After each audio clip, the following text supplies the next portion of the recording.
Hi, welcome to Daily Dose of Anime Recaps. In this video, we'll be taking a look at episodes 13 through 16 of Swallowed Star. We're at the end of the century. A mysterious virus, known as the RR virus, appears in Earth's atmosphere, killing 2 billion people and mutating animals into monsters. In an attempt to destroy these monsters, the governments of the world used nuclear weapons. While the monsters survived, human civilization was all but wiped out. 5 nations survived and formed an alliance, providing shelter for humanity in large bases. Much like the animals of Earth, the humans have also gained powers, allowing some of them to become warriors, humanity's defenders against the monsters that plague the planet. Before we begin, be sure to subscribe and hit the bell icon to be sure you don't miss the next episodes. We see God of War Lu Gong's funeral, where warriors and high-ranking politicians alike come to pay their respects. Zhu Xin, her grandfather,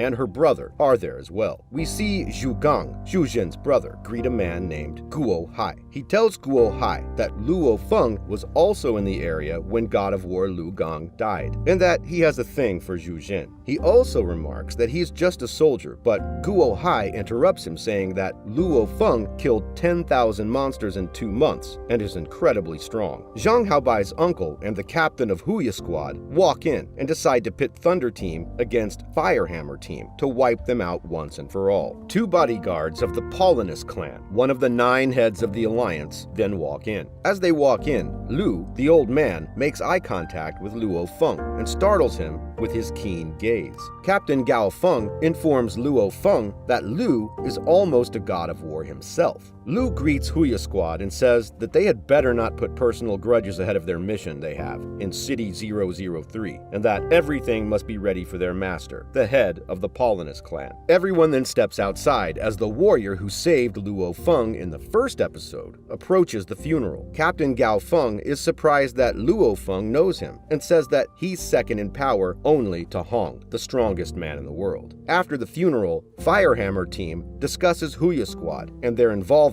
with the Paulinus clan. Luo Feng is surprised to learn that the Paulinus clan has multiple gods of war, but the captain explains that the genes for being a powerful warrior are inheritable, so they have the ability to raise powerful warriors by having the children of their gods of war have more children who grow up to be gods of war themselves. The captain then suggests that they go to City 003, the most dangerous city in Eurasia, because the government has called many powerful warriors there. As Firehammer Team enters City 003, Zhang Haobai's uncle is furious, but his captain calms him down, saying Lu can defeat them all easily. As Firehammer Team scopes out the city, they are attacked by a black-crowned golden eagle. We then cut to Firehammer Team, taking a break and complaining about how many monsters they've had to fight in the last half hour. They spot a group of foreign warriors having a hard time fighting a 2-headed snake monster and decide to help out. The monster begins to chase Luo Feng specifically, singling him out. With the help of the other warriors, he kills it, but Huya Squad shows up with Lu and Charon, the other bodyguard for the Paulinus clan. They part ways so the young master of the Paulinus clan can come through in full battle regalia and says the 2-headed snake monster's corpse is his. One of the foreign warriors tries to attack the young master, but a sniper takes out his weapon and leg. Luo Feng tries to intervene, but Captain Gao Feng stops him, saying he cannot take the Paulinus clan's guards. As the sniper fires the finishing shot, Luo Feng remembers Zhang Kei's arm being shot off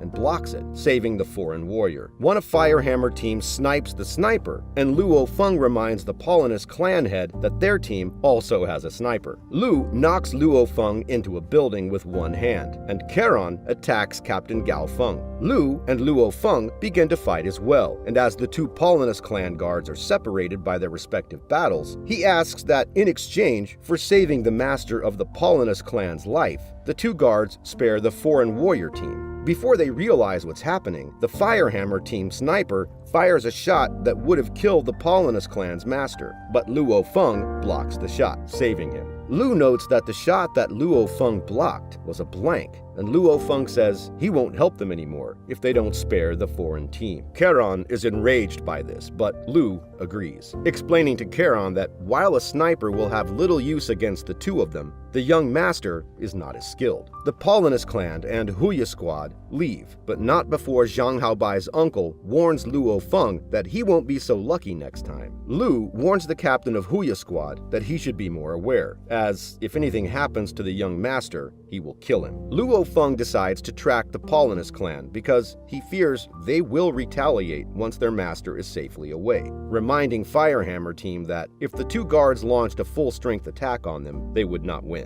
Luo Feng stealthily makes his way through the city and finds them. As he spies on them, Lu tells the captain of Huya squad to alert him next time they learn of Firehammer team's location, so he can eliminate them. He turns quickly, possibly seeing Luo Feng, who's hiding. As night falls, Luo Feng decides he will wipe out Huya squad once they are separated from Paulinus clan, and he's now powerful enough to do that. Luo Feng has to wait a very long time, but finally, the only two Huya squad members in the building are Zhang Haobai's uncle and the injured sniper. He peeks into the building to take them out. As he prepares to attack, he overhears Zhang Haobai's uncle talking about how he had Cobra memorize Luo Feng's family's roots so that he could attack them outside the house where there are no cameras. Luo Feng loses his temper, and his telekinesis breaks a chandelier, alerting them to his presence. Luo Feng attacks, taking out the sniper easily. As he fights Zhang Haobai's uncle, he's tempted to use his flying blades to kill him, but decides not to. Luo Feng defeats him, but the sniper calls him.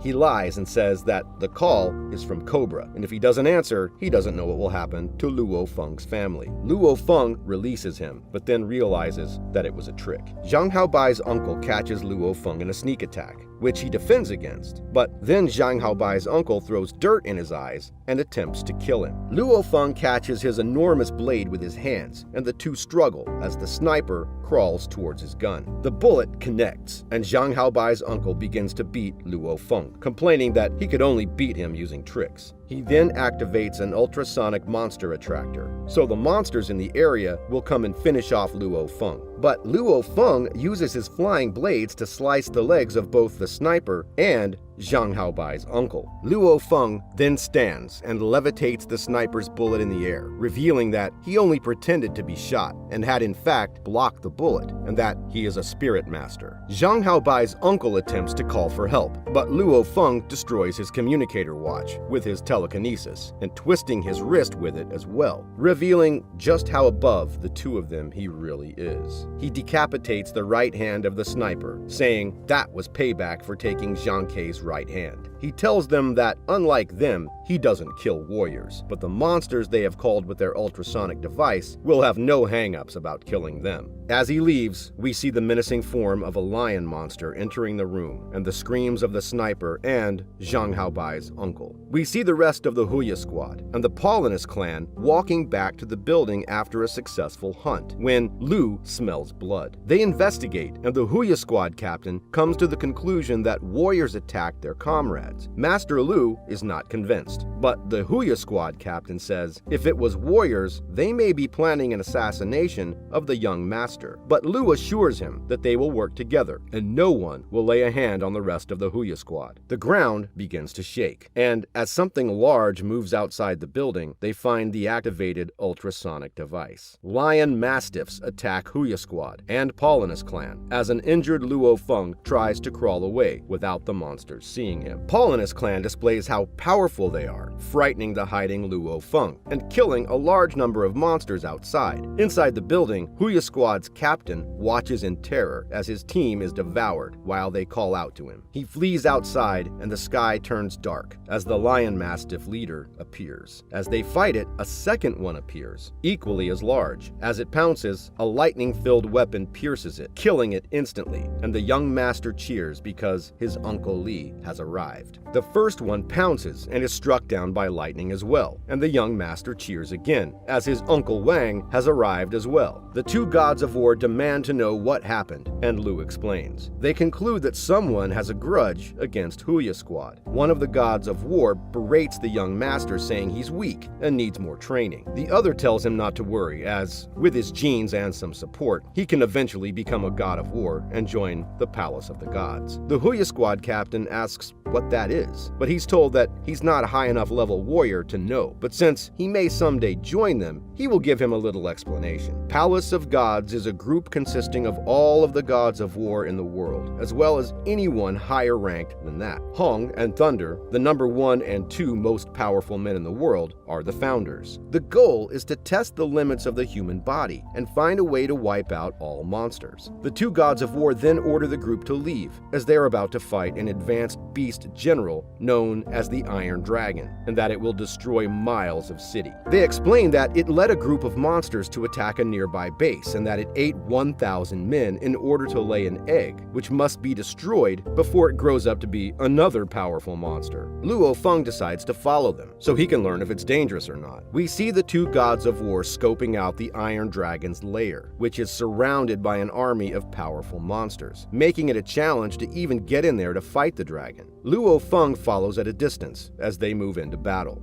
Dozens of monsters fly through the air, with each strike of the gods of war, as shockwaves and lightning course through the battlefield. Luo Feng observes the speed and power of both the gods of war and the Iron Dragon, which prepares to join the fight. Buildings shatter as the battle rages. Luo Feng decides to go for the egg, so the Iron Dragon will be demoralized, giving the two gods of war an advantage. As he flies, he gets a call from his brother, telling him Xingkong came by and found Cobra lurking outside. He also informed him that thanks to the money Luo Feng had given him, he made a fortune in the stock market. He starts getting down on himself for being disabled, but Luo Feng tells him never to do that. He agrees, but after the call, looks sad. Luo Feng then scopes out the building, trying to find a way past the army of monsters within it, and decides to use the elevator shaft to get through to the dragon's lair undetected. He makes it, but he hadn't realized there's a special patrol of elite monsters patrolling the perimeter of the lair. They can't see him from where he is, but they would spot him if he went for the egg. He debates if he should destroy it or not, then decides to steal it and give it to a research institute to study, as it would do more good that way. He uses his flying knives to lift it and puts it in his bag. Before he leaves, he spots an outfit from a god of war that had been killed by the Iron Dragon and displayed as a trophy, and decides to take it back to the base city. The guard monsters notice the egg's absence and begin to roar, sending the Iron Dragon into a rampage. The monsters begin to attack Luo Feng, and he fights his way out, using the level that is one level higher than micro-bodily movements that he learned from watching the God of War. The Iron Dragon, however, spots him and lunges for him, ready to kill him.